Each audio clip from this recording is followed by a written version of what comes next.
Welcome back, ladies and gentlemen, to a brand new spoiler review here on Mac Talks Movies, and we're going to be breaking down Season 4, Volume 2 of Stranger Things on Netflix, which premiered yesterday. Broke the internet, broke Netflix. We're going to break it down here on the channel. If you're new to the channel, please subscribe, ring the bell. I'll do movie reviews, TV show reviews like these, streaming platform reviews, movie rankings, and a box office breakdown show every single Monday. So please subscribe and ring that bell. Comment down below. Let me know. First of all, did you like Volume 1 more than Volume 2? What are your bold predictions for Season 5? Were you disappointed with Volume 2? Surprised? Did you love it? Let me know your thoughts on all the Stranger Things. I love this. One of my favorite things going in entertainment right now, TV or movie. So please let me know your thoughts in the comment section down below. And please like the video, guys, the thumbs up button. So if you're new to the channel, this is the first time seeing me, thank you so much. I've already done a breakdown of Volume 1 in spoiler fashion on this channel. I'll leave a little thing for that at the end of this video. So we got 2 episodes here for Volume 2, which we all knew was going to happen. We knew it was 4 hours of content. The 8th episode, which is Papa, is an hour and a half. And Chapter 9, which is the piggyback, is 2 hours and 20 minutes. So these are long episodes. I mean, these are movie length episodes, as we were really getting throughout the entire season. The shortest episode of the whole season is an hour and 3 minutes. But other than that, the rest are well over an hour and 15 minutes. So these are really, it's amazing what you can do. And I do want to say first up front that this is, I think, the best thing on TV this year. I really do love this series. And I think it ended really strong. I see some people seeing that it was a bit too dialogue heavy, with a little bit less action than they expected, and not the ending that they probably wanted. But for me, I actually loved the ending for this season because it's a very bleak one. A lot of people died in this last episode of the show, in Volume 2 as a whole. And it sets up a Season 5 perfectly, meaning that there clearly is only one more season left for the show. As the Duffers have announced well beforehand, this show is going to be a 5-season show. And based on the ending of this Season 4, you can feel that there's only one more season left to do things here with this story, obviously with Vecna, Henry, and Juan still being alive. So let's first of all break down a little bit of Chapter 8 and really go into Chapter 9. So Chapter 8 was called Papa, where we have the plan is for, let's go to the Russian group first. We have Joyce, Hopper back together with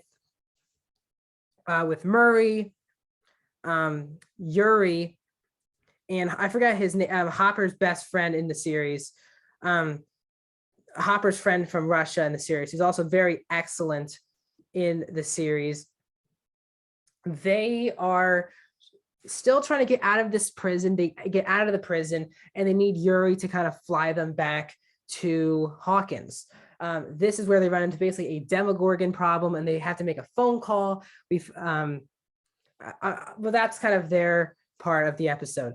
The main thing in Chapter 8 was both a really fantastic scene. I think the best Will scene for me in the entire series, which is this conversation between Will and Mike about Mike kind of being the heart and Will kind of describing Al as someone who's different, but Will really talking about himself. And I thought that was one of the most emotionally invested I've been in a Will scene in the entire series. Really well acted from Noah Schnapp. He's been a really missed opportunity character, I think, since Season 1. And even in Season 4, he kind of felt useless. He kind of just let Eleven get bullied in the first couple episodes. But it's great to see him be back to top 2 form. This is some of the best Will we've gotten, and it was in these 2 episodes. So Will and Mike have a really emotional scene. They're on their way to Nina, and that's where basically the majority of this episode takes place. Before we get to that, as well as our other Hawkins gang, they're getting guns, they're getting ready because they realize that the 4 chime bells mean for 4 kills. And that is supposed to mean the end of Hawkins. And we know that Max is the 4th and final target for Vecna. So the plan is to trap him and try to kill Vecna so he can't do this. So they're on their way to get guns. They run into the high school basketball team again, which becomes a major factor in the last episode of the show. But so that's all going on. We also have a lot of great character moments. We also see in the 8th episode, Robin seeing her person she has the crush on kiss her boyfriend, and Robin was just not, obviously her name is Vicky, I believe. Yeah, so Vicky sees Vicky kisses her boyfriend, and Robin's kind of disheartened, but they all kind of have their moments. Eddie has been really great in this series, and especially in these last 2 episodes. Him and Dustin have a great friendship. Steve and Robin, obviously, they're really building that Steve and Nancy love triangle thing with, Steve talked about how he would love to just drive away, 6 kids, all these things. So that's one. The main part of the episode, though, was really on the Nina base with 11, Brenner, and Owens, because 11 wakes up, she lifts the thing, she's really got her powers back. Now, she didn't really power up in the last 2 episodes. I think that's why some people are disappointed. I think they're saving it for this big rematch in season 5, because she's basically not killed him on 2 occasions now. So we shall see what happens. So 11's kind of in the situation, and she just wants to get out. She goes into her mind what she did in season 3. She sees that she's in Max's brain, sees the scenes, knows that they're in trouble. And she just wants to act on it. It felt very Empire Strikes Back, with really, even though it's a way different relationship between Luke and Yoda and Brenner and 11, the idea of 11 probably shouldn't be leaving this early. No, her friends are in danger. You want her to go, just like Luke did. He was not prepared to fight Vader and Empire, and he did anyway. I felt like this is the same thing, but she wants to go. Brenner, Owens is all for it, but then Brenner's like, nope, you're not going anywhere. We captured Owens, and you're not going anywhere. And basically this big accumulation of this episode is that 11's basically like, I came here to figure out who I am, and if I'm the monster, and I'm not the monster, Brenner's the monster. So she tries to escape. She kind of gets hooked up. And this is when the military come in, those military groups who caught one of Owens' agents. They get captured. The military finds the base. They come in at the same time. Mike's group, the California group, come in. They're about to hopefully save the day, as Brenner's holding up 11 as they're walking out of the facility. Brenner gets shot multiple times. Then 11 pulls the helicopter down, kills all those people. And this is where she reunites with Mike, which is a really great moment. Hugs, Will, and Jonathan's like, we gotta get out of here. So, and then we end on 11 being with Brenner, and she doesn't give in. I thought I was really nervous about this scene, because Brenner is basically saying, I'm sorry, I really did love you. Do you appreciate me at all? And I was happy that 11 just didn't say anything. Her true dad is really Hopper, and that is very much clear in the series. And it was nice that she didn't give it and say, I love you too, Papa, or anything like that. I thought that her not saying anything was the right thing to do. So let's get into the 2.5-hour chapter 9, which is called The Piggyback, which is obviously meaning 11 piggybacking off of Vecna. So we have a lot going on. We finally see Hopper and Joacio kiss, finally. Kind of been waiting for that for 2 seasons now. Really great character moments in these last 2 episodes. I know a lot of people are thinking this was a bit too talky of a last 2 episodes, but I really enjoyed the character moments, the dialogue, because these characters, they feel like real people in this situation. And I can't remember a show where you're rooting for this many people to make it through it. So I'm just going through a summary. It's a long episode. I'm not here to break down each and every scene that happens. So in the Russia situation, they want to give an upper hand to Al and the kids, because when the agent calls Hopper, that's what they know. So they go back to break back into the prisons, but all the security guards are dead, and they are trying to just give an upper hand and kill all the Demodogs, the Demogorgons that the Russians were keeping. A really tough escape. And then Hopper's like, to his friend, he's like, you got to get Yuri to come here. Like, we got to do this. Let's do it right now. So this then leads to, the actor's name is Tom Walshia. Sorry if I'm not pronouncing his name right. He was fantastic as Dimitri. He's like, Dimitri, you gotta get Yuri to come here. So that's how their storyline kind of wraps up in Russia. They help Murray with the flamethrower, kind of kills all the Demogorgons, gives them a bit of an edge, and Dimitri and Yuri fly them back home. But we don't see Dimitri and Yuri after that. I wonder if they stayed in the States or went back to Russia. We shall see. Hawkins is not a place to be living at right now. So let's go then to the 11, Mike, Will, Argyle, and Jonathan story. So they go out, and 11 needs to fight this, and they know that Max's plan just is not going to work. So they go, and Argyle's like, well, let's find a place where we can find that much salt. And they go to the pizza place which is a really fun sequence where, Mike and 11 are starting to get back, and Mike's about to tell her that, he loves her. That gets stopped because Jonathan and Will have a moment behind also where Jonathan's like, I'm sorry I've been stoned. I'm sorry I've been distant, but we need to be able to talk to each other and be open to each other. I thought that was a really beautiful scene between the two brothers. This then leads to, so Jonathan's like, we're ready to go. So 11 goes in, and that's when she begins to be in Max's mind, seeing the past memories. That leads her to colliding with Max and Vecna later in the episode. To the Hawkins gang. So they go in the upside down, as we know, at the end of the episode, and there's a trap being made in the real world.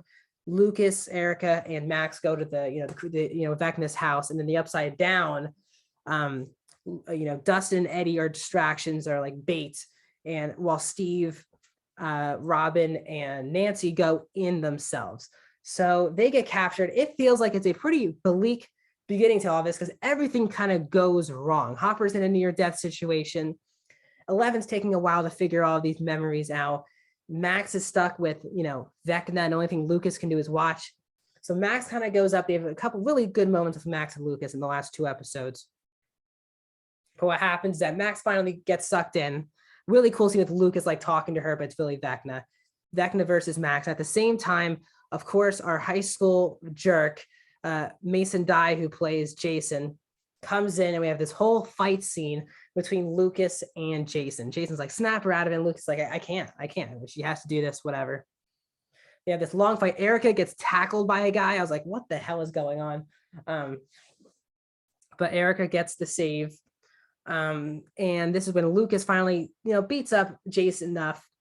And so let's just get to the big part of this. So Eddie basically sacrifices himself. The plan was going wrong. They did distract the bats with him doing the guitar, which was a fantastic scene from a music point of view, an intensity point of view, which is really well done. Again, this show is basically a movie per episode now, and it feels very cinematic, which is really great for this type of show. There's a reason why Netflix put $30 million in per episode. So let's keep it going there. So the bats are about to come into the truck, and Dustin's like, we got to abort. Steve told us to abort. And then Dustin goes up, and Eddie remembers that he was disappointed himself that he ran away from that Chrissy situation. He didn't run towards anything. He ran away. So he wants to be the hero. He distracts all the bats. And in this, spoiler again, Eddie gets killed. He's the second, I guess, major death so far up to that point. Eddie kind of sacrifices himself. Dustin kind of comes back while getting hurt. But he can't save Eddie. At the same time, everyone's all captured. And this is where we get this big 11 and Vecna confrontation with Max about to be killed. And they have this whole dialogue, and it's really been, the Agatha all along joke. You can definitely pull up the show because it was Vecna, Henry, and Juan all along. They've been the mind flayer. They're the one controlling everything. And they're about to turn Hawkins into the upside down. So this then leads to literally he's seconds from killing Max, like her couple of her twist, and it's so sad because you really care about Max. Max has been the heart of this season and my favorite character of the season. You're like, oh my god, please don't do this to her.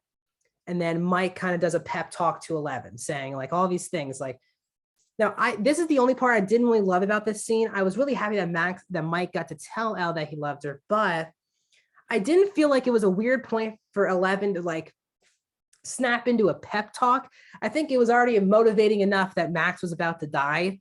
So for 11 to just sit there and Max is getting killed, and it took Mike to be the one to help, I wasn't a huge fan of that. I thought the biggest pep talk would have just been her seeing Vecna do this to Max, but I guess it took Mike. Whatever it is, it's still emotionally satisfying. So we think 11 stops it, but then Max is awake, but she can't see. Her eyes are bloody, and for a minute she is dead. Her heart stopped breathing. Lucas is all over the place. But, 11 kind of throws Vecna away, just like she did as a kid. And 11 kind of restarts Max's heart with the good memories. This could end up being a major mistake, which I'll get to in a little bit. So the big ending now of the series is now that because Max technically died, now it's the 4th kill, And as we're seeing at the end of this episode, the Upside Down is now in Hawkins. Everything's getting destroyed. A lot of people are leaving Hawkins. We see Robin finally getting it on flirtatiously with her crush, Vicky, which is a really, really nice scene, Steve being there. We get the big reuniting of the Hawkins group with the California group. So you get to see Jonathan and Nancy kind of back together. You see Mike, 11, and Will with, Dustin. They get we get all the reuniting in this episode. Lucas is in the hospital reading to Max as Max is on a coma, and they say they're not sure if he's going to die. And we see Elle check her memories again to get her mind, and it's empty. Now, I ever think it's there's two meanings for this with the Elle going into Max's mind, and it's empty. She can't find Max. I think one thing is I think that obviously Max could be dead. And two, I really think the real possibility is that they'll bring Max back, but I think the Max that we all know and love could be gone based on her heart stopping for a minute and Elle having to re-put all those memories back. I think like either she's going to be dead and she won't be back, or the Max we knew is gone. And that should be really interesting. Maybe it was a bad idea for Elle to do that.